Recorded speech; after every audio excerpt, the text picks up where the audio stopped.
দুঃসংবাদ, আচমকাই বন্ধ হতে চলেছে এই জনপ্রিয় মেগা।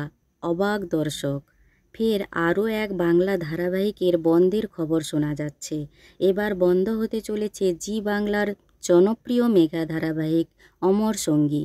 দুপুরের স্লটে থাকায় সেভাবে টিআরপি পায়নি এই মেগা।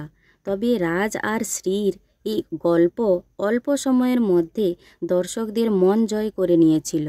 ধারাবাহিক অমর সঙ্গীর শুটিং শেষ হলেও ধারাবাহিকের সম্প্রচার এখনও শেষ নয়। শেষ দিনের শুটিংয়ে নিশ্চয়ই কান্নাকাটি হয়েছে, সাধারণত সব সিরিয়ালেই তা হয়ে থাকে। প্রসঙ্গ উঠতেই অভিনেত্রী শ্যামপ্তি মুদলি জানালেন, একটা বছর নিজেকে সময় দিতে পারিনি, বিশ্রাম নিতে পারিনি, নিজের অনেক কাজ জমা ছিল। সকাল থেকে সেসব কাজ নিয়েই ব্যস্ত, বাড়িতে থাকার সময় পায়নি। অভিনেতাদের ছুটি কাম্য নয়, কিন্তু দিনের পর দিন একই চরিত্রকে জীবন্ত করতে গিয়ে সামান্য হলেও ক্লান্তি তৈরি হয়। তখন নিজের যত্ন নিতে লাগে। সেই যত্নটাই নেবেন তিনি শেষ পর্যন্ত থাকতে পারেননি। তার অংশ শেষ হতেই স্টুডিও থেকে বেরিয়ে যান।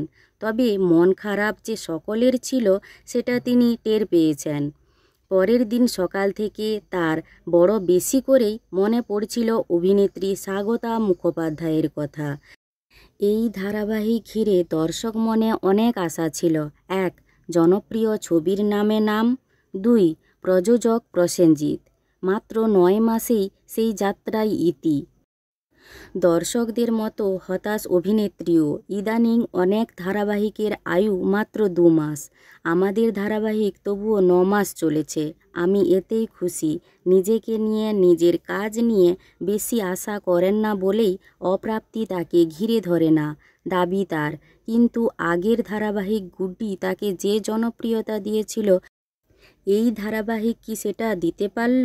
এক্ষেত্রেও ইতিবাচক শ্যামপ্তি অল্প হেসে উত্তর দিয়েছেন, আগের ধারাবাহিকের অভিজ্ঞতা সদ্য শেষ হওয়া ধারাবাহিকে কাজে লাগানোর চেষ্টা করেছি।